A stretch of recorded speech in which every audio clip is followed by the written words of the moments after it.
On a November evening, when frost stitched silver veins across the fields of the American Midwest, a small town exhaled a secret it had been holding for years. The wind moved through bare trees like a whisper that refused to be silenced. What the police found that night did not merely end a case, it ruptured the imagination. It was a discovery so obscene, so profoundly human and inhuman at once, that it would echo through cinema, literature, and nightmare for generations. This is not a tale of sudden madness. It is the slow, patient construction of horror. A story born in silence, obedience, and a love so warped it learned to wear another face. A child of soil and scripture, he entered the world in late summer, in the first decade of the 20th century, in a nation still convinced of its innocence. He was the second son of a family already fractured by poverty, drink, and a faith sharpened into a blade. The household was ruled not by warmth, but by doctrine. The father drifted in and out like a storm, violent, unreliable, and soaked in alcohol, leaving discipline to a woman who believed herself chosen to stand apart from a corrupt world. The mother's religion was not a refuge, it was a fortress. She taught her sons that sin lurked in every smile, every woman's voice, every soft curve of modern life. To her, the world beyond the farm was a sewer of temptation. Women, save herself, were vessels of decay, agents of the devil wrapped in silk and paint. Desire was a trap. Friendship was a weakness. Curiosity was an open door to damnation. The boy listened. He absorbed every word. The family retreated to an isolated farm, far from neighbors, far from scrutiny. Acres of land stretched outward like a moat, sealing the household from interference. Here, the children worked. Here, they obeyed. And here, the younger son learned that love was something earned through submission. At school, he was remembered as quiet, peculiar, detached. A child who laughed at nothing, as if someone else had whispered a private joke into his ear. He did not bring friends home, he was not allowed to. Attempts at normalcy were punished, not with bruises, but with terror. His mother's weapon was prophecy. Hell was described in detail. Eternal punishment was never far from her tongue. The result was not rebellion, it was devotion. He idolized her with a purity that frightened those who later studied him. She was his compass, his God, his shield against a world he had been taught to fear. Outside the farm, women were monsters. Inside it, one woman reigned supreme. The first cracks as the years passed, the father deteriorated. Drink hollowed him out until work became impossible. Rage replaced purpose.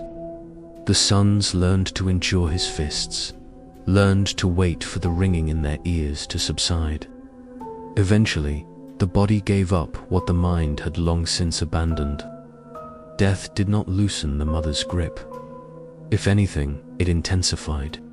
She tightened the rules, reinforced the sermons, reminded her remaining sons that the world beyond their fences was dying. One of the brothers began to question her. He noticed the younger one's obedience had crossed into worship.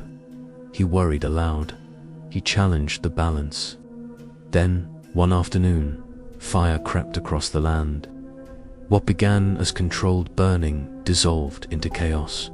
Smoke erased distance. Flames moved without pattern. When the smoke cleared, one brother did not return. The search was brief.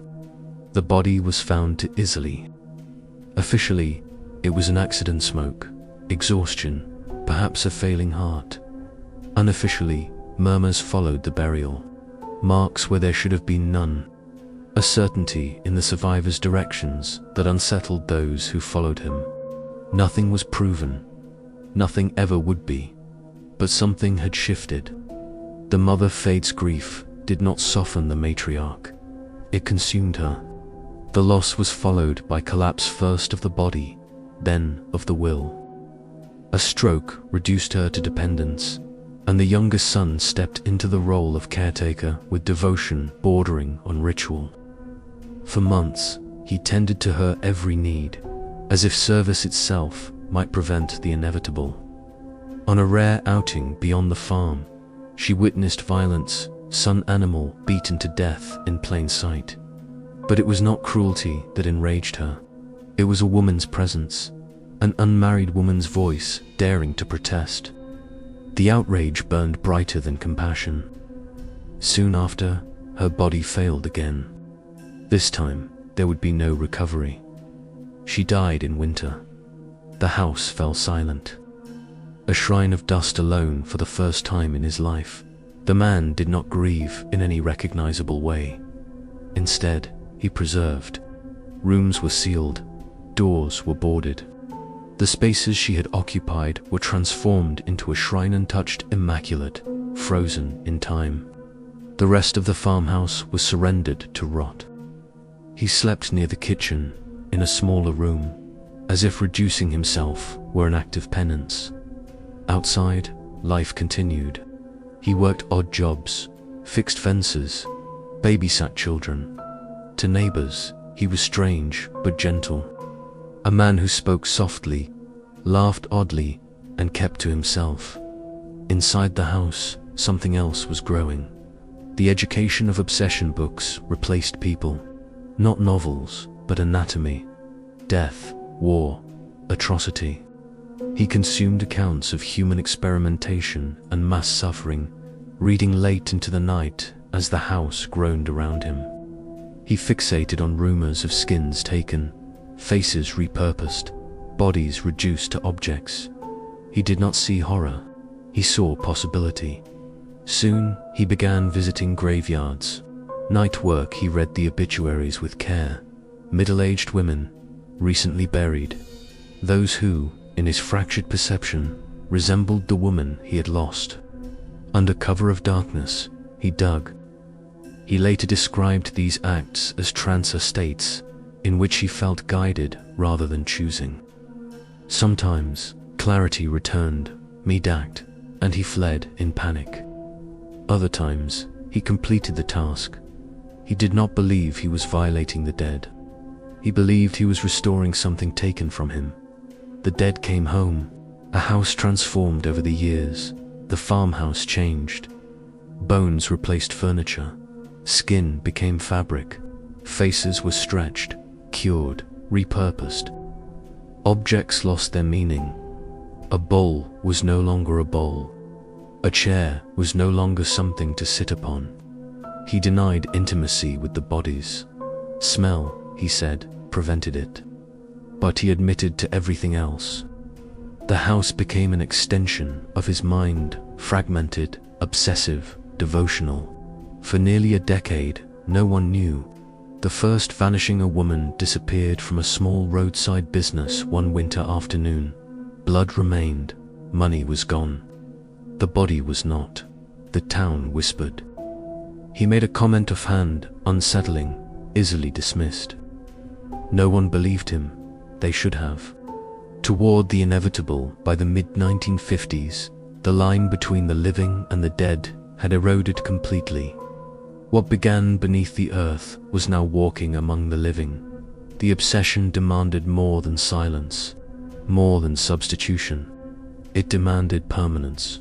And in a small town surrounded by trees and snow, with trust as its greatest vulnerability, the stage was set for a discovery that would rupture the illusion of safety forever. By the late autumn of the 1950s, the illusion that cloaked the town had grown thin. Snow arrived early that year, muting sound and blurring distance, as if nature itself were attempting to soften what was about to be revealed. The man who moved quietly through the streets, polite, deferential, easily overlooked, was no longer satisfied with substitutes drawn from the earth. What he sought now could only be taken from the living. The first disappearance had unsettled the town years earlier, but without a body, fear had nowhere to anchor itself. Time dulled suspicion. Life resumed its rhythms. doors remained unlocked. Trust persisted. It would not survive what came next. The second woman, she was a widow, well known, deeply rooted in the community. Her small business was not merely a shop, but a social artery. News exchanged, favors granted, names remembered. She had raised children who carried the town's values forward, one of them wearing a badge and carrying a gun in service of the same streets she swept each morning. On a cold evening, the shop lights stayed on longer than usual. The cash drawer was disturbed. Blood marked the floor. She was gone, for her son, trained to read crime scenes, dread arrived instantly. Memory connected dots before evidence could. A familiar customer, a promise to return, a receipt written in his mother's careful hand. One name rose above the others. The arrest, the man was found easily, standing beneath fluorescent lights in a grocery store, selecting items with the same calm he had always shown. He did not run, he did not resist. When officers took him into custody, he complied with an almost childlike obedience. He seemed relieved. While he was escorted away, other officers drove toward the farm. What awaited them there would follow them for the rest of their lives. The woodshed, the first discovery, was not inside the house. It was hanging. In the woodshed, illuminated by weak light and drifting breath, they found her suspended upside down, treated not as a human being, but as game. The body had been prepared with methodical precision, emptied, altered, reduced to raw material. Veteran officers staggered back into the cold air, retching. Some wept openly. Others stood silent, staring at nothing. And still, the worst lay ahead. Inside the house, crossing the threshold was like stepping into another reality. Furniture was wrong. Objects refused to be understood. What first appeared to be household items revealed themselves as something else entirely upon closer inspection. Skins stretched and cured, bones repurposed, faces stripped of identity and transformed into masks. Human remains arranged with the casual logic of domestic life. A chair, a lampshade, a bowl. Nothing retained innocence. Investigators documented what they could, though many admitted later that their minds refused to catalogue it properly. Photographs were taken, evidence tagged, but comprehension lagged far behind observation. Among the remains were unmistakable confirmations of earlier suspicions. The vanished woman from years before had not disappeared into the unknown. She had been here. The house was not merely a crime scene, it was a manifesto. Confession without emotion. In custody, the man spoke freely. There was no triumph in his voice, no shame either. He described events as one might describe weather, things that happened, forces that moved through him. He admitted to the killings. He admitted to the desecration. He explained that he had never intended harm, even as he recounted acts that left hardened professionals shaken.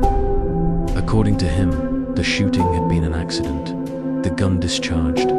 Panic followed. Habit took over.